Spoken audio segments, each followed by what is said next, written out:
de como é que funciona. Então, coloquei para gravar. Então, a questão, pessoal, da petição inicial, como é que funciona, tá? Quando a gente faz uma petição inicial, e vocês vão aprender isso na hora que vocês estiverem estudando para segunda fase da OAB, não sei quem vai prestar também no final desse ano, mas enfim. A petição inicial, pessoal, vocês vão aprender e vão começar a produzir, vocês vão perceber que a petição inicial, é preciso haver requisitos para que você faça a sua petição inicial. Porque se você não cumprir todos os requisitos da petição inicial, a sua petição inicial ela vai ser indeferida. E é exatamente esse o tópico, é exatamente esse o tema que nós iremos conversar hoje. Opa,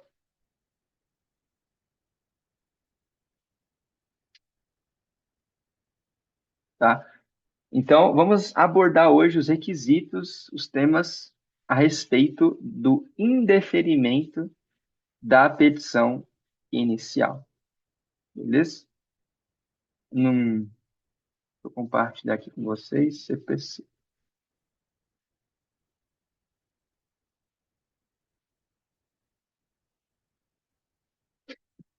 Vou entrar aqui pelo meu celular também, para mim acompanhar como é que está funcionando essa questão aqui do jogo de câmeras.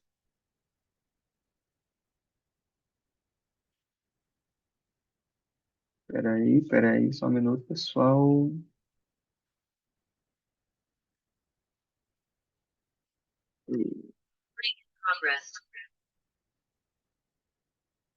Opa, vamos lá. Agora sim.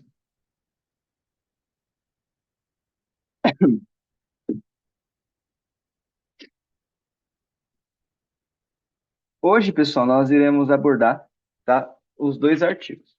Artigo 330 e artigo 331 do Código de Processo Civil. Vamos abrir lá e vamos ler? Ah, antes disso, né? Antes de a gente falar sobre os artigos, vamos só entender aonde que a gente está, né, no processo civil. Primeiro passo é a questão da petição, né? A petição é quando você pega o seu computador, abre o Word, o Word mesmo, e você começa a redigir a sua petição inicial. Muitas vezes, e é o que mais acontece, é o advogado ou o próprio estagiário mesmo chegar e pegar uma petição pronta, um modelo pronto, né? É o que a gente costuma fazer para economizar tempo.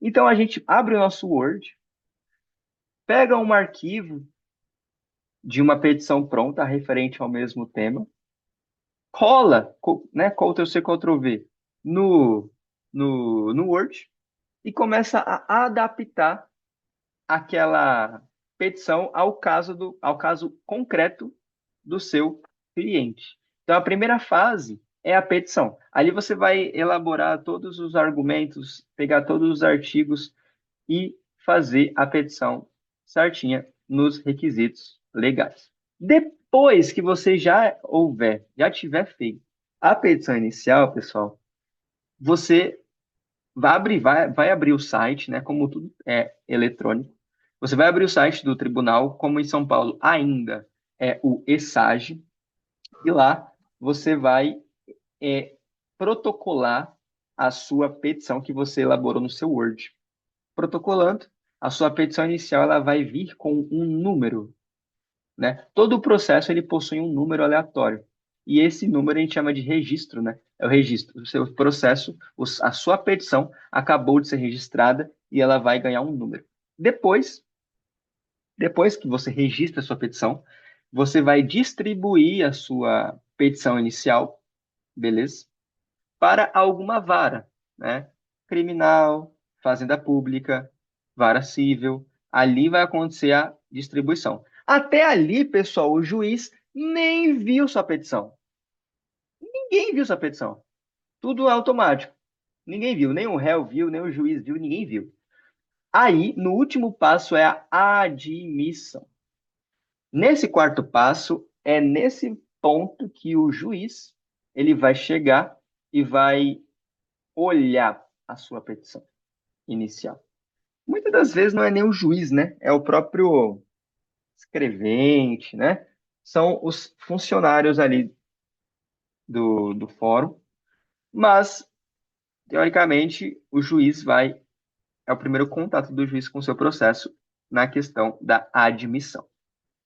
E falando aqui, ó, sobre a questão da admissão, nós temos que esclarecer três tópicos. O primeiro, quando a gente fala da admissão, nós iremos falar hoje da admissão formal. O que significa admissão formal? É o fato do juiz analisar os vícios processuais, vício processo não, os vícios da sua petição, analisar se ela está, se os requisitos da petição estão corretos. Depois que o juiz analisar os requisitos da sua petição inicial, o juiz ele vai analisar o mérito da sua petição inicial. Primeiro, ele vai analisar os requisitos. Preencher os requisitos de uma petição inicial? Beleza. Agora vamos analisar o mérito. Mas hoje nós não iremos falar sobre mérito, vamos falar apenas sobre forma.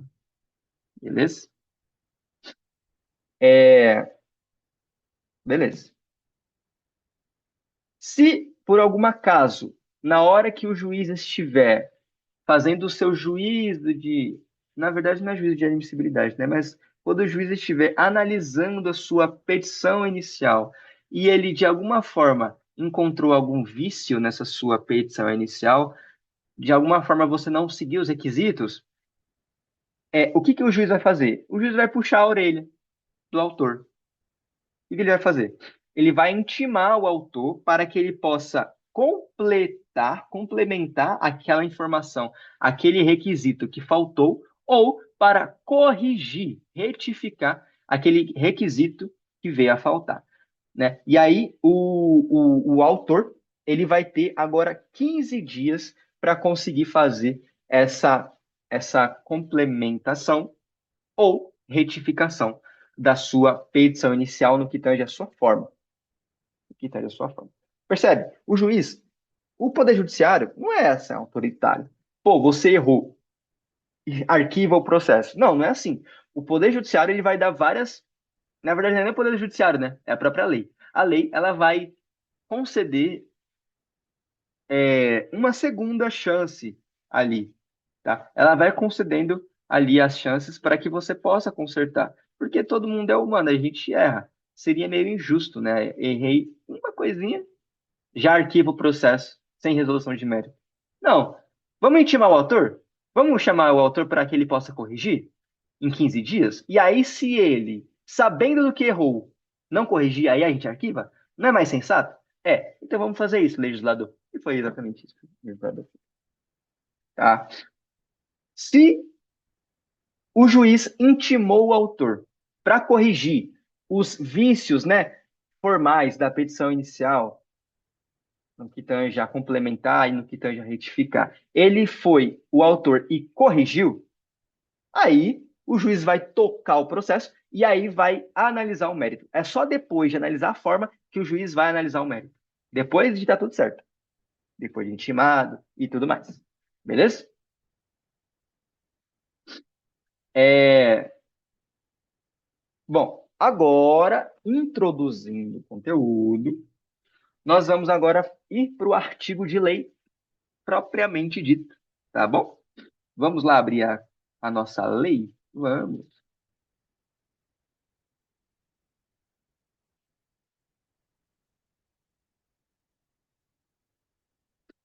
É, aqui. Não, aqui sim. Artigo 330, pessoal, do Código de Processo Civil fala sobre o indeferimento da petição inicial. O caput, né, fala o seguinte: a petição inicial será indeferida quando for inepta. Tá. Mas o que significa isso? O que significa inepta? Sendo que a lei não fala, ó. No segundo inciso já fala, a parte de legitimidade, interesse... Tá, mas o que que é inépta? Eu preciso de um dicionário para poder entender o Código de Processo Civil? Não, porque se a gente for descer, no parágrafo primeiro, já fala, ó, considera-se inépta a petição inicial quando? Aí aqui tem quatro hipóteses de indeferimento por inépcia. Primeira hipótese, for inepta. Como assim inepta? Primeiro, parágrafo primeiro, inciso 1. Lhe faltar pedido ou causa de pedir. Então, ó, quando eu for falar com vocês agora, do inciso 1 ao inciso 4, é referente o caput, é referente ao artigo 330, parágrafo primeiro, inciso 1 ao 4, tá? Então, é só para a gente estar alinhados aqui. Então, vamos falar sobre essa parte em azul aqui, ó, no primeiro, no primeiro slide, tá? Beleza. Só para fazer jus, né, ao empenho aqui do, na montagem do slide, né, para também não ficar sem utilizá-lo, tá? Beleza. Quando eu falo de petição inicial inepta, primeira hipótese, a petição inicial será inepta quando faltar pedido ou causa de pedido. Ou seja, meu, eu sou advogado, fiz a petição inicial e na hora de fazer o último tópico, que é dos pedidos, eu não coloquei pedido nenhum. Se eu esquecer de colocar o pedido, a petição inicial será inepta, o autor será intimado para corrigir, complementar a petição em 15 dias. Ei, autor, cadê os pedidos? Como é que eu vou te dar alguma coisa se você não pediu? Né? E outra, né, pessoal? Como a gente já aprendeu, o juiz ele não pode conceder nada além daquilo que foi pedido. Né? O nome disso é ultra petita. Não pode existir a questão da ultra petita. Então, se não tem pedido, como é que o juiz vai conceder? É um vício formal? Faltar pedido ou causa de pedir. Como assim faltar causa de pedir? Meu, eu não coloquei os fundamentos, sabe? Eu não coloquei fato, não coloquei fundamento na minha petição inicial. Eu não dei uma causa para eu estar pedindo. Não tem causa. Se não tem causa, opa. Se não tem causa, então a petição inicial também vai ser inepta. Primeira hipótese. Segunda hipótese. O pedido for indeterminado. Vamos supor que na minha petição inicial, nos pedidos, eu comece a fazer um monte de pedido genérico. Ah, que a fulana tem que me pagar a quantia que eu acho que é tanto. Meu, o juiz não tem essa obrigação de saber quanto é que ela te deve. Você, como parte, tem que alegar a sua versão, a parte contrária alega a versão dela, para que o juiz possa saber exatamente o que ele vai julgar. Porque se você acha, não tem certeza daquilo que você está pedindo, que o advogado está pedindo, muito menos o juiz vai ter certeza daquilo que você quer. Então, segunda hipótese, pedido indeterminado. Entretanto, quando a gente volta para a lei, fala assim, ó, inciso 2, o pedido for indeterminado, olha, exceção aqui, ó, ressalvadas as hipóteses legais em que se permite o pedido genérico. Então, vamos supor que existe uma ação judicial que eu não consigo saber exatamente o valor, né? O chamado, o nome disso são ações ilíquidas, né? O valor, ele não está claramente definido e determinado. E precisa ser feita uma perícia. Se for necessário realizar uma perícia, aí é uma exceção. Então, pode. Mas, em regra, os pedidos devem ser determinados para que o juiz possa conceder ou não. Se tiver pedido genérico, vai ser rechaçado, salvo nos casos de ações ilíquidas, onde eu não consigo saber quanto que realmente eu devo, ou quanto que realmente fulano tem que me pagar. Se eu não souber e precisar de uma perícia contábil, alguma coisa do tipo, é, aí pode. Aí pode, tá? Terceira hipótese, pessoal, é a questão do pedido ilógico, e eu coloquei a figura aqui do estagiário. A petição inicial será considerada inépita e, portanto, tem que ser corrigida quando o pedido for ilógico. Vamos, vamos colocar um exemplo prático. Lembra que eu falei que quando, na prática do estágio de advocacia, a gente quer ganhar tempo, a gente tem um monte de processo para fazer. Então a gente não faz a petição do zero, apesar de eu, Vinícius, gostar de fazer uma petição do zero. Eu gosto de fazer uma petição do zero. Pegar do zero mesmo. Excelentíssimo senhor doutor, e até termos em que pede deferimento. Eu gosto de não pegar modelo nenhum. Eu. Porque eu gosto de dar originalidade para as minhas peças. Mas a maioria das pessoas, a prática, elas pegam peças e modelos prontos para economizar tempo. Economizando tempo, tem um risco. Qual? O da pressa. O risco da pressa. Então, vamos supor que a Isadora Modesto, que está aparecendo aqui na minha tela, ela quer entrar com um pedido de pensão alimentícia contra o réu. E aí, eu, como estagiário, para ganhar tempo, pego uma petição inicial, eu nem vi, tá? Eu nem vi. Tava tão rápido a situação que eu sequer vi. Peguei a petição inicial da Maria, que pedia benefício previdenciário do INSS, ou seja, nada a ver com pensão alimentícia, e copio e colo, mudo só o nome e coloco Isadora e protocolo solicitando pensão alimentícia. O juiz vai olhar e falar assim, meu, essa petição aqui não tem lógica alguma.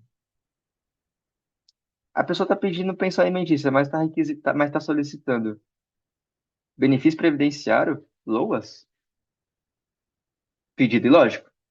Petição inicial inépita. Intima o autor para que corrija o erro em 15 dias. Pedido ilógico. Por isso que eu coloquei a figura do advogado aqui no meu slide. Porque normalmente, quando acontece qualquer besteira no escritório, a culpa é de quem?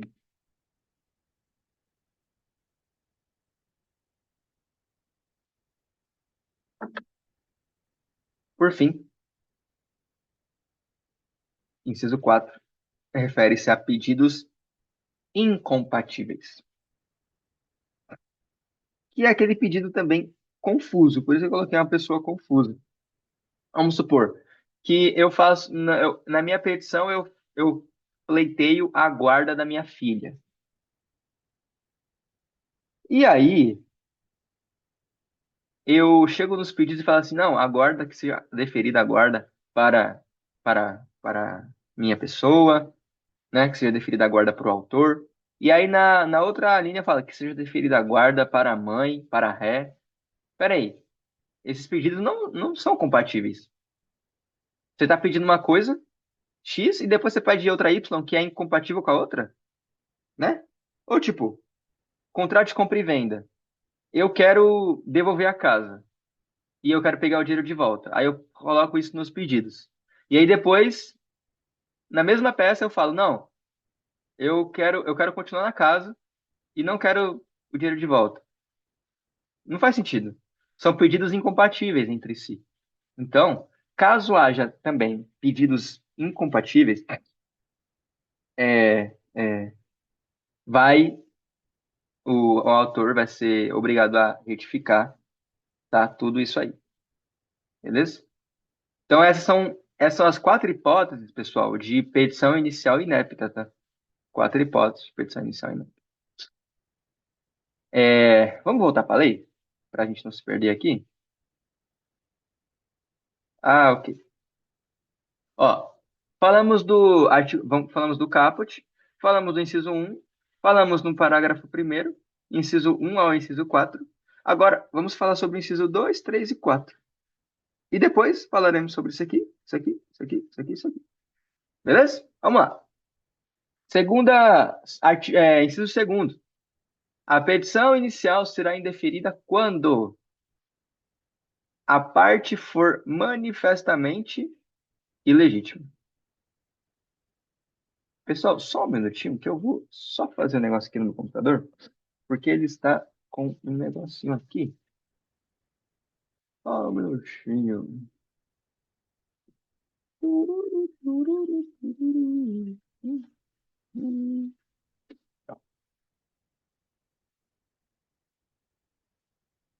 Compartilhe na tela em 3, 2, 1, 0.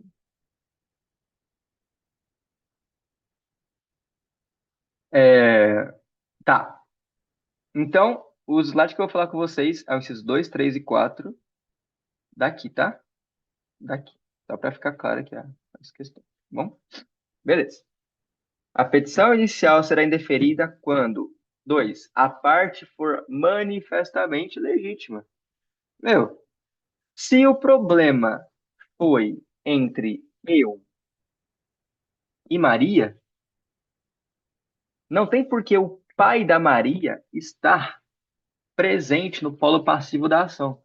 Ou não tem por que o pai da Maria entrar com uma ação contra eu. Por quê? Porque se o problema é entre eu e Maria, os pais não são legítimos para entrar com ação. Entende? Não existe legitimidade. Sei lá, o meu pai, ele tá devendo R$ 1 milhão para João.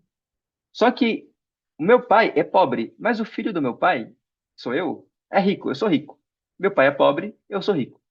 E aí o João, ele tem uma dívida com meu pai, e ele quer que meu pai pague ele. Ele pensa assim, meu, eu sei que o pai do Vinícius, ele não tem dinheiro algum, mas eu sei que o Vinícius é um advogado renomado, famoso e rico. Logo, eu vou entrar com um processo de ação de cobrança, execução contra o Vinícius, porque eu sei que ele tem dinheiro. Por quê? Porque ele é filho dele. Eu sei que ele é filho, os dois estão juntos. Então, vamos entrar contra o Vinícius. Pode? Não pode, porque se a lide é apenas entre meu pai e João, não tem por que o filho entrar. E se por acaso João colocar eu no polo passivo para eu pagar a dívida, é responsabilidade minha, do meu advogado, alegar, olha, existe ilegitimidade. O Vinícius é ilegítimo para estar no polo passivo. O juiz pode fazer de ofício? Pode. Mas às vezes o juiz nem percebe e toca o barco. Quem tem que se manifestar é a própria parte. Inciso 3. Inciso 2 é ilegitimidade. Inciso 3. Falta de interesse processual. Como assim falta de interesse processual? É a mesma coisa que legitimidade? Não, não é a mesma coisa que legitimidade. Por quê? Quando eu falo a respeito de falta de interesse processual, significa que eu, por exemplo, autor, não tenho nenhum direito a ser protegido. Não tenho nenhum interesse para ser protegido. Vamos supor, eu tenho uma casa, beleza? Eu tenho uma casa top e essa minha casa, ela já está registrada no cartório de registro de imóveis, tudo bonitinho no meu nome e tal.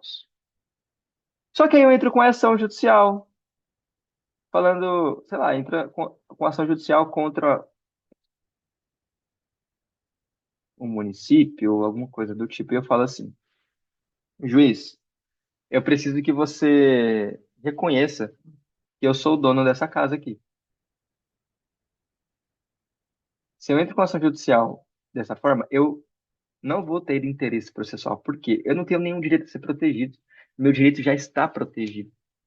Se eu já tenho um título que já me confere propriedade ao imóvel, não tem por que eu chegar no juiz e falar assim, juiz, diga que eu sou proprietário do imóvel.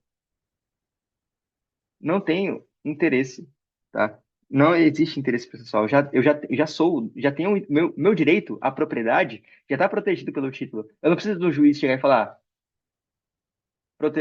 protejamos o direito à propriedade do Vinícius. Não precisa, já tem o título. Ou seja, A minha petição será indeferida por falta de interesse processual. Outro exemplo, vamos supor, eu sou pai e eu era casado, e aí eu divorciei. E aí eu tive uma filha. A minha filha, o que que ela vai. Ela fica, vamos supor que minha filha fica com a mãe. E a mãe, ela pleiteia na justiça pensão alimentícia para mim. E aí eu começo a pagar certinho, bonitinho lá, 33% do salário mínimo federal vigente. Não, 33% do meu rendimento líquido, né? Começa a pagar 33% do meu rendimento líquido de pensão alimentícia, tudo certo. Aí, é, a, não, vamos supor que não existe processo judicial. Não existe. Eu estou pagando pensão de forma extrajudicial. Aí vem a minha ex-esposa, entra com a ação judicial e fala assim: juiz, Vinícius, ele não está pagando a pensão alimentícia. Condene-o a pagar. E aí o juiz vai falar assim: não posso condenar o Vinícius a pagar a pensão alimentícia porque ele já está pagando. O direito à pensão alimentícia já está sendo protegido. Não tem o que eu proteger a pensão alimentícia. Te falta interesse processual. Então, se te falta interesse processual na causa, vou indeferir sua petição inicial. Não há direito a ser protegido. Entende? Então, são dois exemplos aí que eu busquei para falar com vocês sobre a questão da falta de interesse processual e a questão de indeferimento da petição inicial. E o inciso 4, o que ele vai falar? Prescrições do artigo 106 e 321. E que está falando, ó, a petição inicial será indeferida quando, 4, não atendidas as prescrições do artigo 106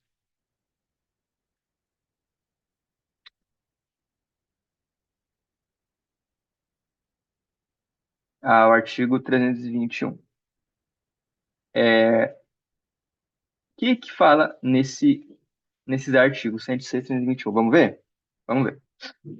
Artigo 106. Quando postular em causa própria, ou seja, se eu sou advogado e vou postular em causa própria, incumbe a mim, declarar na petição inicial ou na contestação o endereço, o número na OAB, o nome da sociedade, para que eu possa receber as intimações. E a outra responsabilidade, comunicar ao juízo qualquer mudança de endereço. Beleza. Tá. E se eu não cumprir com esses requisitos, o que vai acontecer? Parágrafo 1º. Se o advogado descumprir o disposto no inciso 1, que é isso aqui, o juiz ordenará que se supra a omissão em 5 dias, antes de determinar a situação do réu, sob pena de indeferimento da petição. Ou seja, se na minha petição inicial como advogado, opa, na minha petição inicial como advogado, não coloquei meu número da OAB, não coloquei o endereço, não coloquei nada, nenhum dado assim que possa trazer personalidade.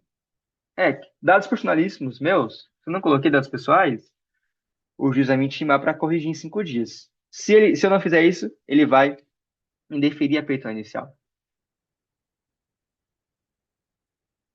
Parágrafo 2º. Se, agora, se eu, por exemplo, vou mudar de endereço ou vou mudar meu escritório de endereço, eu tenho que comunicar. Se eu não comunicar, o que vai acontecer? As intimações continuarão a ser enviadas para o endereço antigo. E essas intimações enviadas para o endereço antigo vão ser válidas. Vão ser válidas. Então, pessoal, quando a gente fala aqui, ó, artigo 330, fica aqui comigo, pessoal. Não dorme não, dorme não. No artigo 330, fala assim, ó, se não atender as prescrições do 106, vai ser indeferida. Se não atender também as prescrições do 321, também vai ser deferida. Já vimos as prescrições do 106. E as prescrições do 321? Onde é que estão? Estão aqui, ó. Vamos ler juntos. O juiz, ao verificar que a petição inicial não preenche os requisitos do artigo 319 e artigo 320, que são quais? Aqui, ó. O juízo, se na minha petição não tiver escrito qual que é o juízo, não tiver dos fatos, não tiver valor da causa, não tiver provas, tá? Não tiver documentos. Se minha petição inicial não tiver nada disso, tá? Ou apresentar defeitos capazes de dificultar o julgamento do mérito, determinará o juiz que o autor, em 15 dias, a emende ou a complete, indicando o que deve ser corrigido ou completado. Ou seja, e aqui, ó, parágrafo único. Se o autor não cumprir a diligência, o juiz indeferirá a petição inicial. Então, assim, vai haver indeferimento nessas hipóteses aí do artigo 330.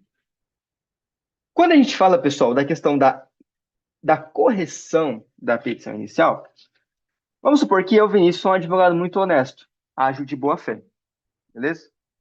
E eu, de forma honesta, eu não identifiquei qual era o erro, não identifiquei qual era o problema na minha petição. O juiz falou, olha, sua petição está inepta. Mas eu não percebi.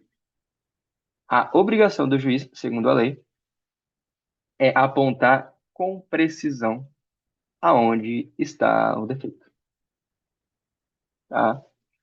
Porque se o juiz não aponta com precisão, o advogado de boa-fé que está fazendo o trabalho bem feito, ele não vai identificar e vai continuar com o vício, e aí vai acabar o prazo, a petição vai ser arquivada, e, é, e isso é uma flagrante violação ao direito do contraditório, ampla defesa, entendeu?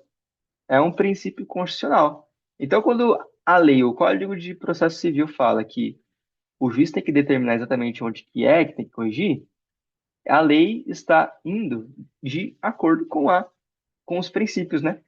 Contraditória e ampla defesa. Beleza? O juiz, ele tem essa obrigação, tá? De falar onde é que tem que corrigir. Já que ele quer que corrija, diga aonde que vai ser corrigido.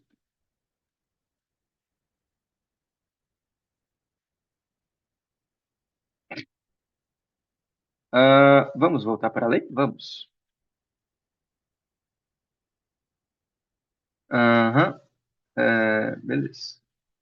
Pessoal, ó, então falamos sobre o artigo 330, caput, inciso um, 2, 3, 4. Falamos do parágrafo primeiro, inciso um, 2, 3 e 4, tá? Agora, pessoal, nós vamos falar sobre o parágrafo segundo, tá bom? E o parágrafo terceiro. Vamos ler junto? Vamos ler. Parágrafo segundo, pessoal. Nas ações que tenham por objeto a revisão de obrigação decorrente de empréstimo, financiamento, venda de bens, né, alienação, o autor terá, sob pena de inépcia da inicial, discriminar, dentre as obrigações contratuais, aquelas que ele pretende controverter, além de quantificar o valor incontroverso do débito, tá?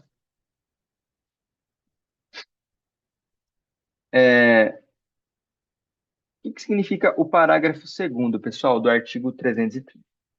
O parágrafo segundo, pessoal, é o seguinte, ele fala assim, autor, se você está numa ação de financiamento, empréstimo, alienação e por aí vai, você precisa me indicar qual que é a cláusula contratual que você está batendo, que você quer controverter.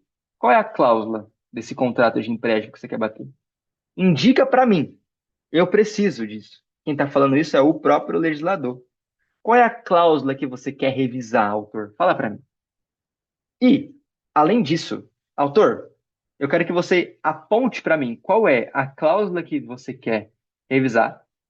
E eu preciso que você também me diga qual é o valor que você quer revisar e qual é o valor que você acha que não precisa de revisão.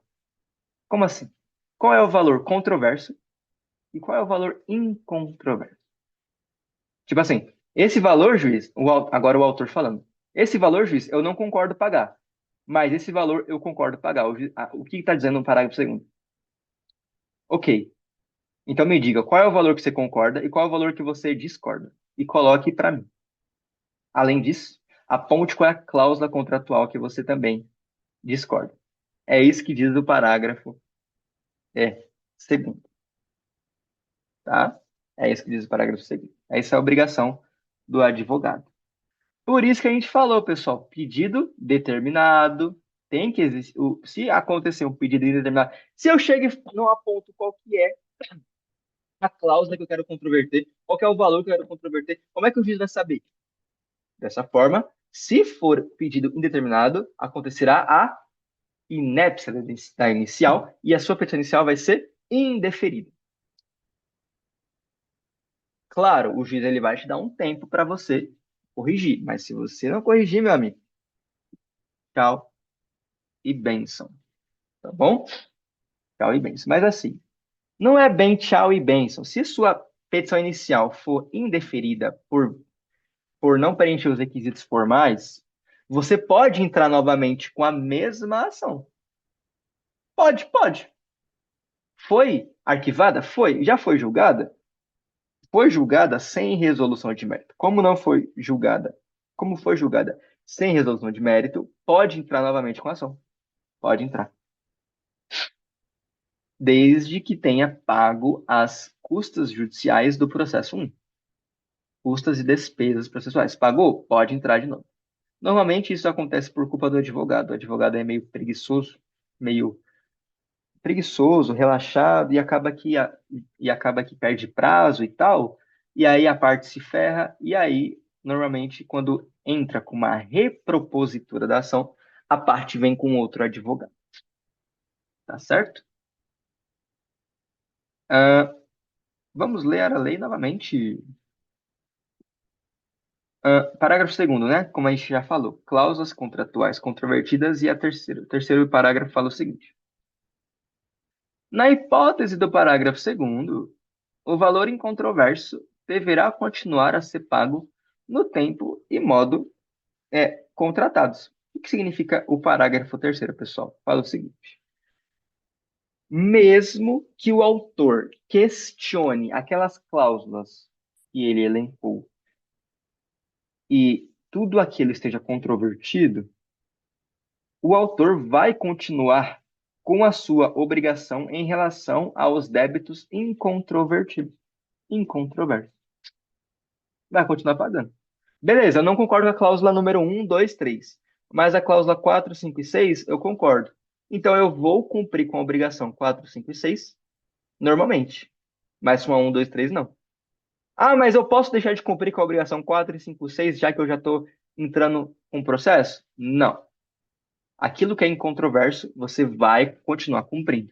Aquilo que é controverso, não. Ali quem vai decidir é o juiz. É isso que está falando o parágrafo terceiro do artigo 330 do Código de Processo Civil. Pessoal, tranquilo? Alguma dúvida? De boa. Pessoal, vou dar uma pausa aqui. Vou ali, 30 segundinhos, e eu já volto.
Voltei, pessoal. Beleza, acredito que não temos nenhuma dúvida. É, vamos continuar então aqui no nosso conteúdo programado aqui. Beleza? Fechou. É, vamos agora, pessoal, falarmos sobre nosso último tópico, último artigo, tá? É o artigo 331 do Código de Processo Civil, beleza? Falando desse artigo, a gente finaliza essa seção 3 do indeferimento da petição inicial, beleza? Beleza. Pessoal, então vamos ler aqui direito. Artigo 331 caput. Indeferida a petição inicial, o autor poderá apelar, facultado a juiz, no prazo de 5 dias, retratar-se.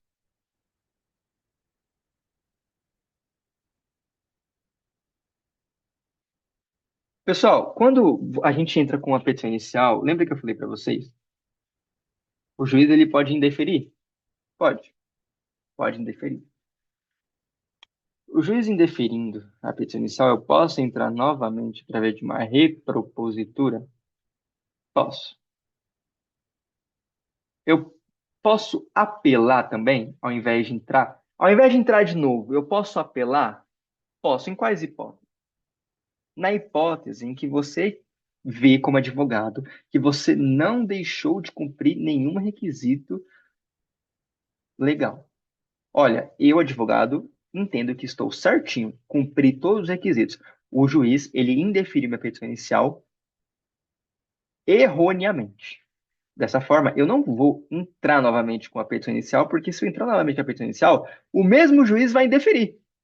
Logo, eu vou apelar para o Tribunal de Justiça, porque eu preenchi todos os requisitos. Fazendo isso, o advogado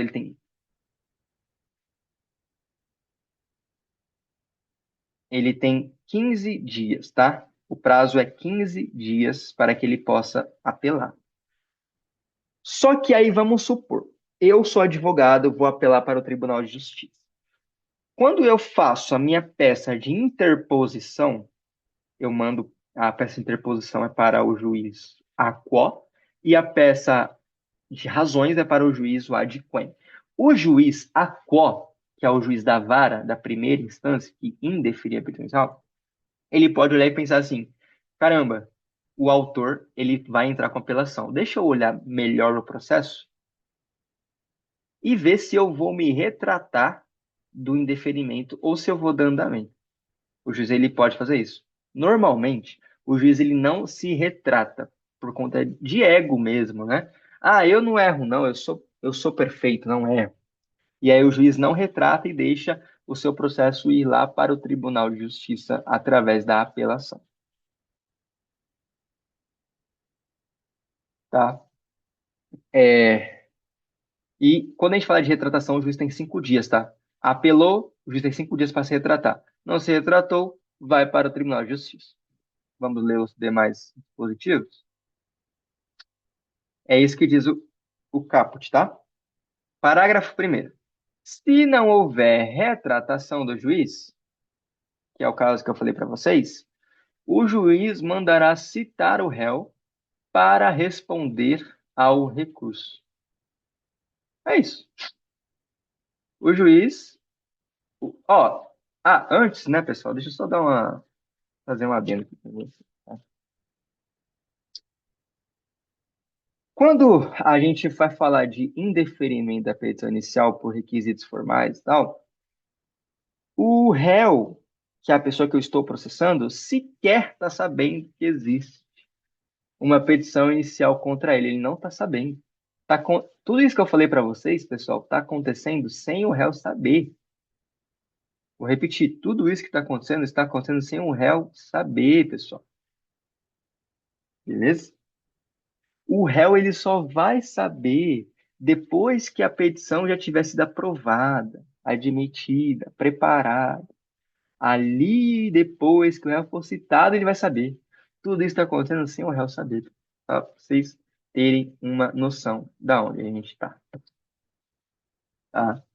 Aí, ó, se não houver retratação, o juiz mandará citar o réu para responder ao recurso. Aí, nesse momento, o réu vai ficar sabendo que teve um processo contra ele e já está em fase de recurso. Nesse momento que ela vai descobrir.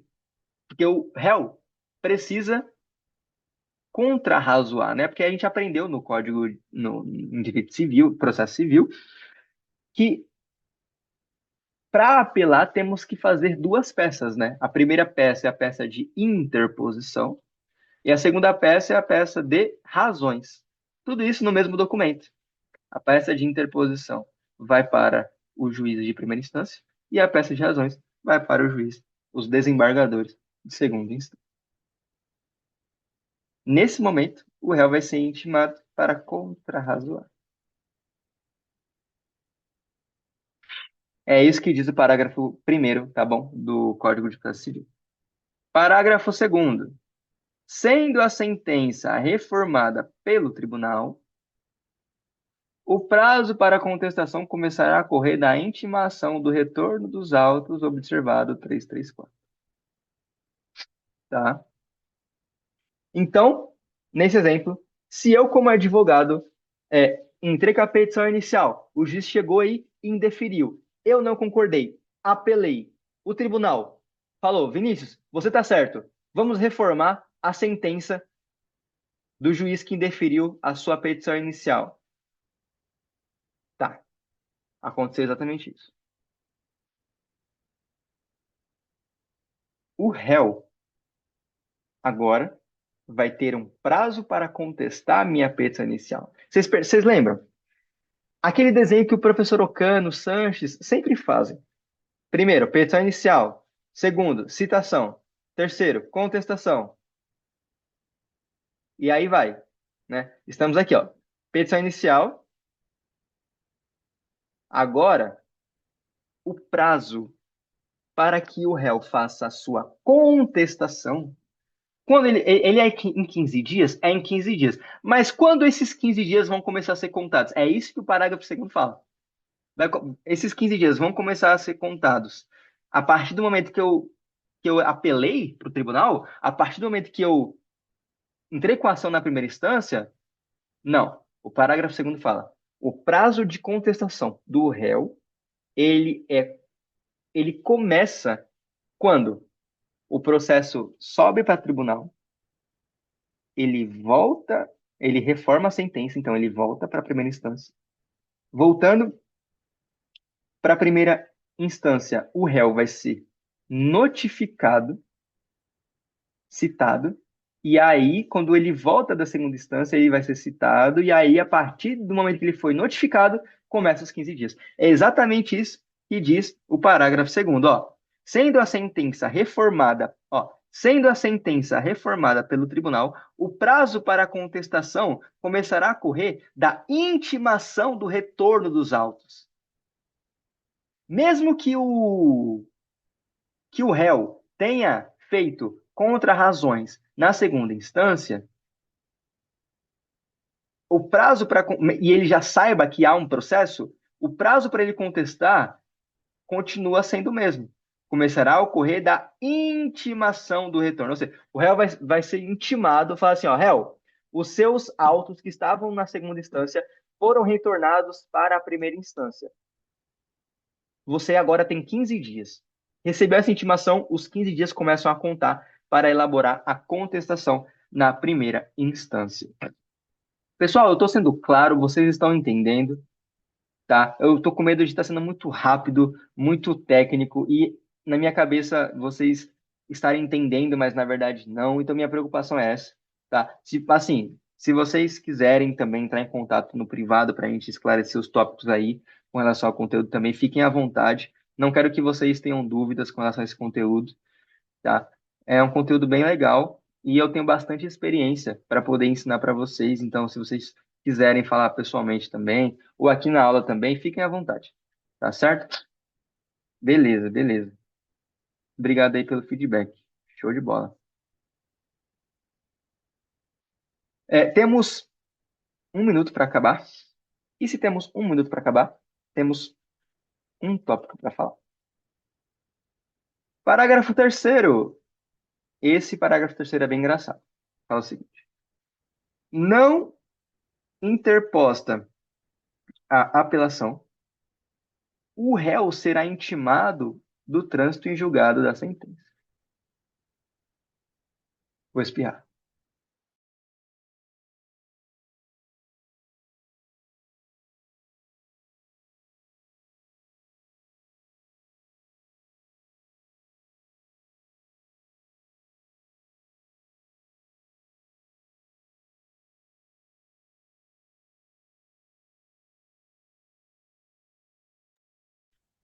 Perdão, pessoal. Vamos lá. Vamos lá. Ah, calma aí, onde eu tava? Ah, tá. Lembrei. Perdi até o rumo de casa aqui. Parágrafo terceiro. Não interposta a apelação, o réu será intimado do trânsito em julgado da sentença. Como assim? Como assim? Me explica, me explica, te explico. Última explicação para a gente finalizar, fazer chamada e vocês estão liberados. Meu, é o seguinte. Entrei com a petição inicial. O juiz indeferiu a petição inicial. O réu não está sabendo. O réu nem sabe que existe um processo. Tá entendendo? Ele não foi citado, não foi intimado. É, eu, Vinícius, não, não entrei com a apelação. Não quis entrar com a apelação. Tá, passou os 15 dias, perdi o prazo. O juiz vai arquivar o processo sem resolução de mérito, portanto, posso entrar novamente com a mesma ação. Posso? Posso. Entretanto, o réu vai ser citado. Sabe o que vai acontecer? Vai acontecer o seguinte: o oficial de justiça vai chegar na casa do réu e falar assim: toque, toque, toque. O réu vai falar: oi. Aí o oficial de justiça vai falar assim: João, eu sou oficial de justiça e eu venho te informar que o senhor foi processado pelo fulano de tal, tá? Entretanto, a petição inicial foi indeferida, ele não apelou, e aí eu vou estar, tipo, assustado, né? Como assim? Aconteceu, vamos supor que eu sou o João. Como assim? Ele me processou e eu não tô sabendo. Mas aí o oficial de justiça fala assim: não, calma, acalma o coração, tá tudo certo. O juiz já arquivou, está tudo certo. Eu só tô te avisando porque a lei fala. A lei fala que você tem que ficar sabendo. Ah, mas eu vou ficar sabendo só no final? É o que a lei diz. Pessoal, eu não sei se vocês entenderam, mas é exatamente isso que diz o parágrafo segundo. Fala assim, ó, parágrafo terceiro, na verdade. Não interposta pela ação, o réu será intimado que a sentença transitou em julgado. Ou seja, réu, fica tranquilo. A sua sentença já transitou em julgado. Fulano entrou com um processo contra você, mas não tem por que se preocupar. Já transitou em julgado, já arquivou. Aí o João, que ficou assustado com a presença do oficial, vai agora ficar mais calmo, porque ele ficou sabendo que foi transitado em julgado. Isso se não for interposta a apelação. Isso se eu me conformei com o indeferimento mesmo, tá? Se eu me conformei, ele vai ser intimado. Aí, no caso, vai ser assim. Intimou. Não, vai ser assim. Com a petição inicial, foi indeferida. Entrei com a petição inicial, ela foi indeferida. Não apelei. Se eu quiser entrar com a repropositura, eu tenho que pagar as custas processuais, despesas processuais. O réu vai ser intimado dizendo que transfer julgado. Aí sim, eu posso entrar com uma nova petição e inicial com o mesmo mérito. Pessoal, essa foi a monitoria de hoje. Passamos um pouco do horário, conversamos bastante. Vou fazer a chamada.